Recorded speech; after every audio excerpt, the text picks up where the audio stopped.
Yo! Cycling Chef po, magandang araw sa inyong lahat. Welcome back to the vlog.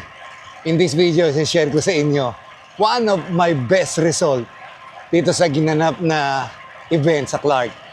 The 2026 Clark Grand Fondo presented by Go Race Philippines. I'll tell you the story.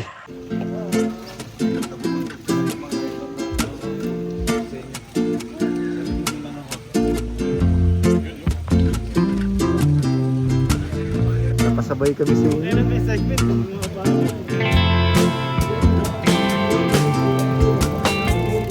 Thank you very much. I know it's a rainy Sunday morning, but you guys are here. Welcome to our, ano ba to? Wet and Wild. Grand Fondo Clark 2026. My name is Chico Reyes. I'll be with you. Able to stand. Please stand up. Lagay natin ang ating kanang kamay sa kaliwang bahagi ng ating dibdib. At sabay-sabay po natin awitin ang pambansang awit ng Pilipinas.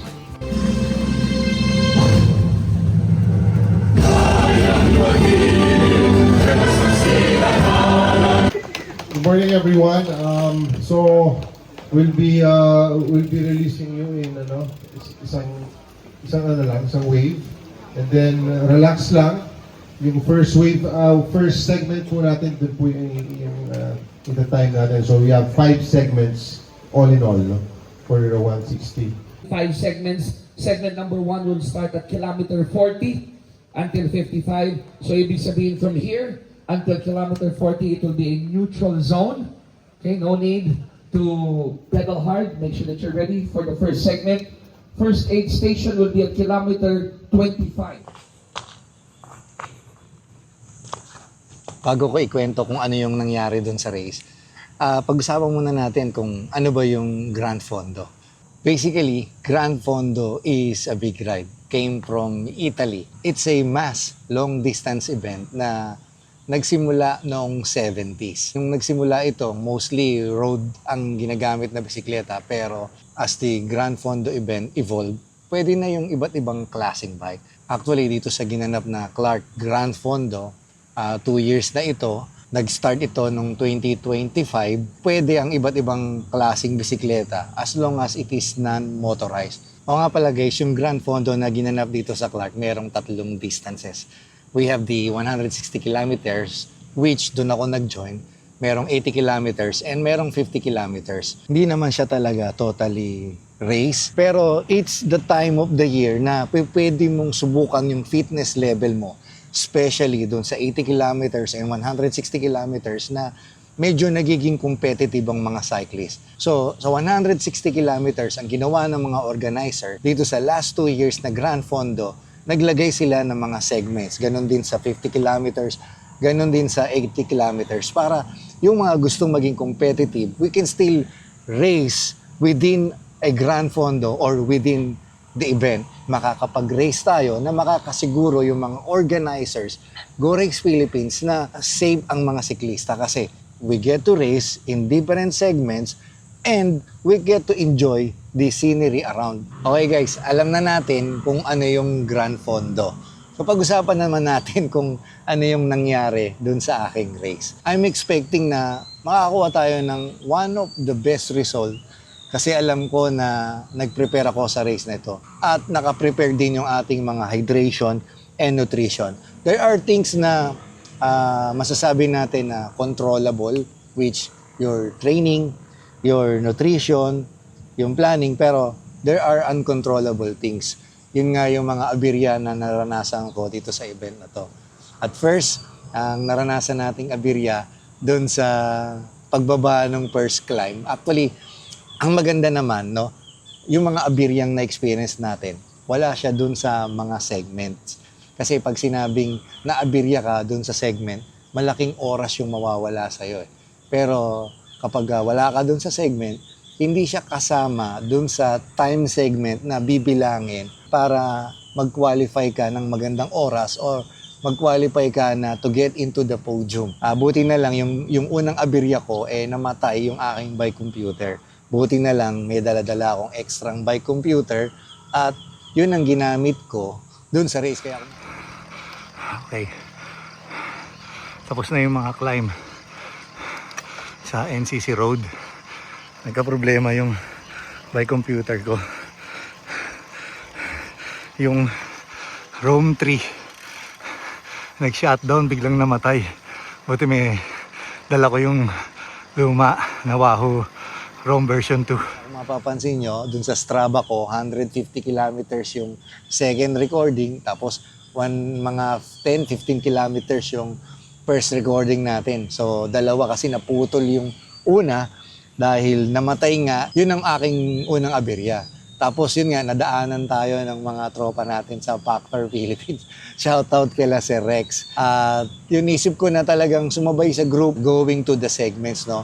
Kaya nung dinaanan nila ako, sabi ko, ako sayang, sana makahabol ako. Humabol ako, tinry ko humabol at naabutan ko nga sila going out dun sa New Clark City. Morning. Oh, namatay nga yan eh. Oo. Buti dala ko yung version 2.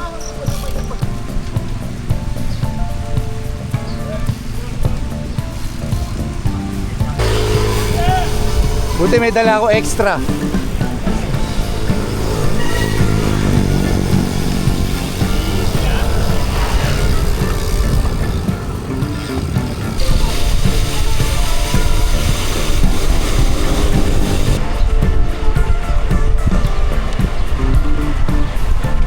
Lapit na yung first segment. Ang first segment nga pala dito sa race na to is one of the hardest segment, yung climb. From Bueno Bridge going up to Monasterio de Tarlac via Bueno, yung papuntang Sitio Baag. Maraming beses ko nang na-ride ito, pero ngayon ko lang siya ni-ride na talagang sobra yung effort. Kailangan mo kasing mag-effort thinking na makaka-recover ka naman kasi hindi naman yung buong 160 kilometers kailangan mo talaga mag-effort. Kasi alam ko naman, after ng segment na ito, lulusong tayo. And then, ang maganda rito sa event na to, meron siyang buffet. So, every after segments, meron mga hydration booth provided by Go Race Philippines. Sabi ko nga, may buffet. May mga chippy, may mga saging, may mga soft drinks, may Coke, merong juice. So, may tubig na malamig. So, every after segments, merong mga areas na kung saan pwede kang mag-hydrate at mag-recover. Bukod pa dun yung mga tindahan na madadaanan mo at bukod pa dun yung kung meron kang dalang support vehicle or SAG. So, after this segment ng Bueno, dumiretso na kami papuntang Bukod Baboy. So, riding this Bukod Baboy, familiar tayo sa road na to. Alam nyo guys, maganda yung event na to kasi maganda yung scenery, very scenic. Pagpalusong. Sang ipit na katusap, parang gano'n. Hindi naman, kinakagat. Kinakagat. Grabe naman. Kailangan may bungi ka para pumasok eh. Grabe naman. Hindi naman ganon. Pag walang bungi, hindi pumasok. Unfortunately, hindi nga lang ganun kaganda yung panahon kasi maulan siya. Which sa tingin ko, advantage din dun sa mga athlete kasi hindi masyadong mainit at nakaka-recover kami. Yun nga lang, mahirap syempre yung mga descent, yung mga lusong kasi madulas din yung daan. So, dun na tayo sa segment na masasabi ko, this is the fastest and flat segment. Itong segment ng Mayantok. So, this is around 10 or 12 kilometer segment. Pero flat lang siya. Merong konting mga riser pero this is the fastest segment. So yung peloton namin dito sobrang haba na. Sorry guys nga pala no. Wala akong masyadong videos dun sa first segment, second segment until dun sa third segment kasi I was focused dun talaga sa event. I was focused dun sa race. Meron lang akong mga ilang kuha na maipapakita sa inyo, maisi-share sa inyo. Kwento ko na lang kung ano yung nangyari. So, sobrang haba na ng peloton. Humaba na yung peloton namin dahil sobrang tulin. I think we top up to 50-55 kilometers per hour. Mahaba-haba na yung peloton. Una, peloton, tapos naging double file, naging single file na lang. Sobrang tulin. Tapos, very sketchy kasi yung last part nitong segment na to papasok sa Barangay Road. Kaya pag corner, naka-experience ako ng fishtail kasi merong rider sa likod ko, nag-touch yung gulong namin. I was a bit worried kasi medyo delikado yun. Maaaring sumemplang siya tapos may madamay sa likod. Mas delikado sa part niya kasi yung front wheel niya dumikit sa rear wheel ko. Sa akin naman, medyo nag-fishtail kasi pakanan nga kami noon pa corner. Pero thank God, wala namang nangyari. Maganda rin yung speed ko rito. I think nakakuha ko na magandang oras dahil nakasabay tayo dun sa peloton pagpasok dun sa segment ng Mayantok. So after nung segment ng Mayantok, syempre nag-ride kami ng siguro mga around 5 kilometers hanggang makarating kami dun sa second aid station. Ganun pa rin, may soft drinks, may chippy, may saging, may prutas. So yun, makaka-recover ka talaga eh.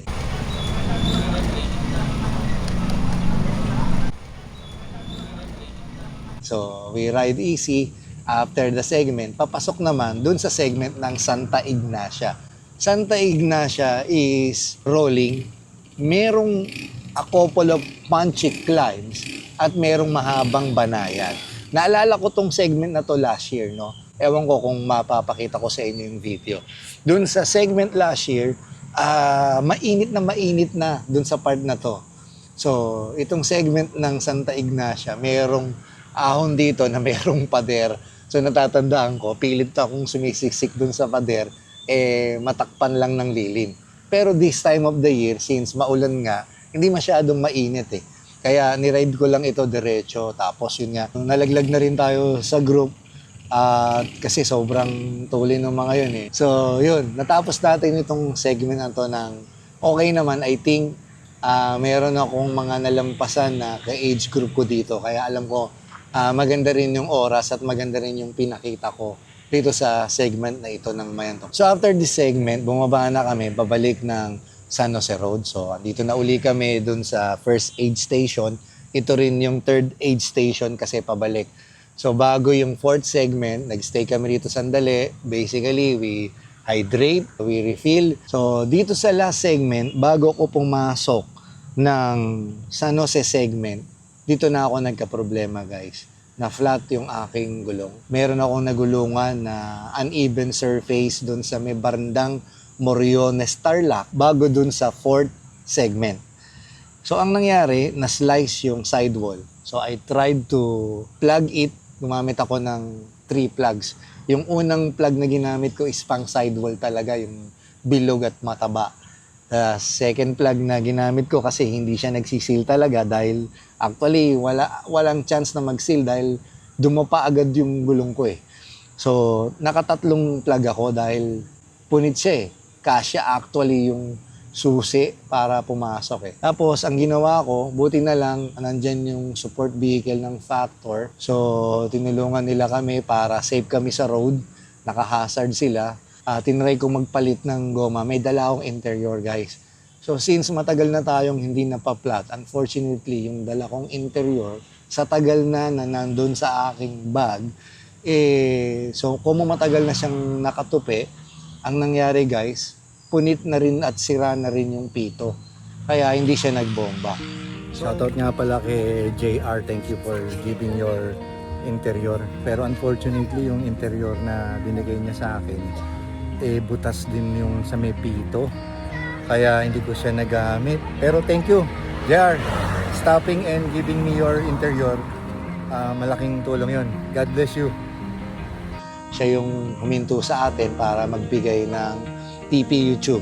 So yun, naghanap pa rin tayo ng may hiraman ng tube. So pumasok naman yung grupo ni Gian. Merong huminto sa akin si Sir JR. Kaso butas yung TPU niya eh. Kakaano din po yun, kakapalit lang din ito dun sa... Ako din, no? Nakalatan station. Manalas eh. At least magkakasama naman kayo, no? Sir, maraming salamat. Ganti na ba kayo ng Panginoon? Anong pangalan mo? Iyan po. Gian. Salamat.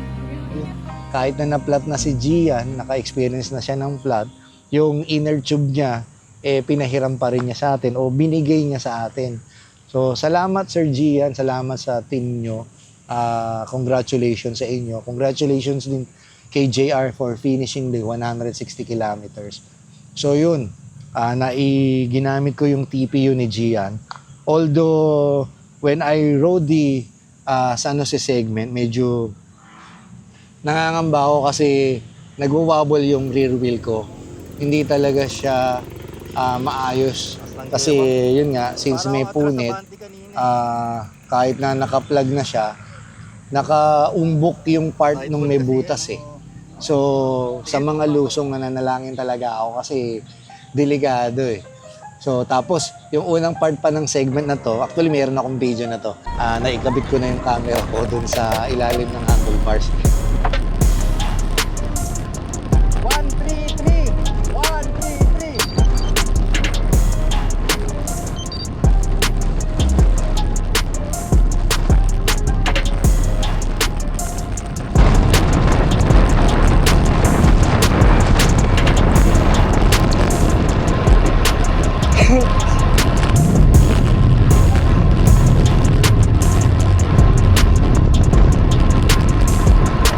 Medyo takot ako lumusong. Una-una, basa yung daan, yung first part, muulan ng konti.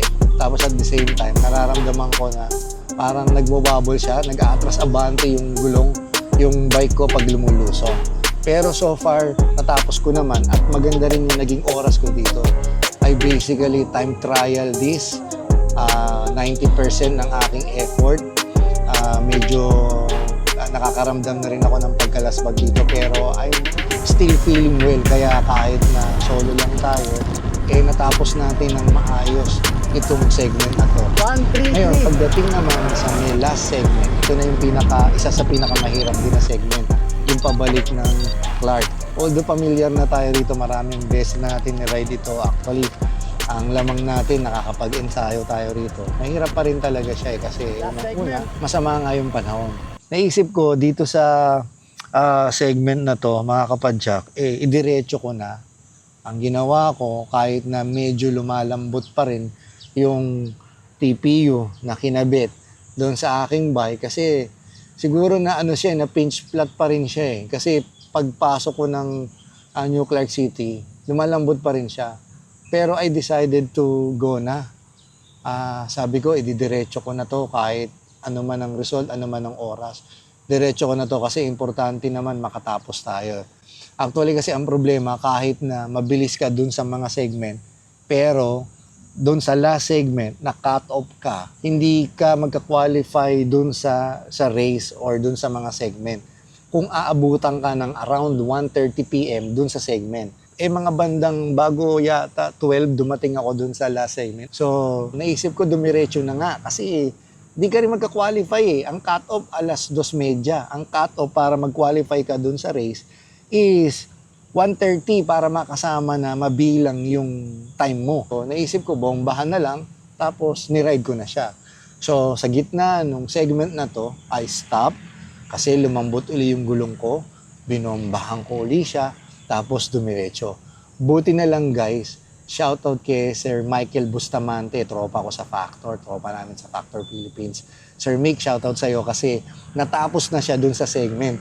Yung ibang mga tropa natin sa Factor, most of them naka-SRAM. Si Mick yung naka-Shimano. Naka-Shimano tayo sa bike na to. So yun, pinairam niya tayo ng rail wheel. Shoutout ulit kay Bonky tsaka kay Clarence. Bumalik sila dun sa New Clark City segment. So, napairam ako ni Mick ng rail wheel. So, parang ang feeling ko, Tour de France rider ako kasi talagang okay yung support vehicle eh. Dumating sila. Dala-dala nila yung rear wheel ni Mick. So, yun, kinabit namin. So, yun na, diretso na ako uli. Kahit na uminto ako, ang importante, nakatapos ako. I did finish strong na masasabi ko dito sa event na to. So, unang-una, syempre, nagpapasalamat tayo sa Diyos dun sa napakagandang experience na to. Although nagkaroon tayo ng mga aberya, natapos natin, syempre, unang-una, ligtas tayo sa mga sakuna at aksidente. Okay lang yung mga aberya kasi talaga namang nararanasan na yun natin eh. Maraming beses na tayo na aberya sa ride o sa event, races. Pero ang importante, natapos natin yung event na to.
133. Ah.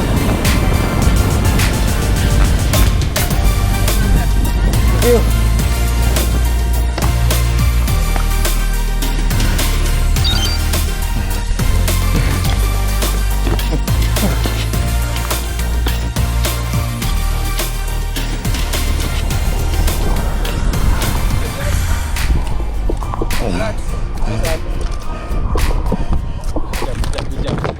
Thank you. Good job. At syempre, higit sa lahat, natapos natin yung event na to nang naka-podium pa tayo. Bonus na, syempre, kapag second place pa tayo. Actually, ang saya-saya ko rito kasi alam ko, lahat ng ginawa ko, yung ensayo, yung hydration, nutrition, yung planning,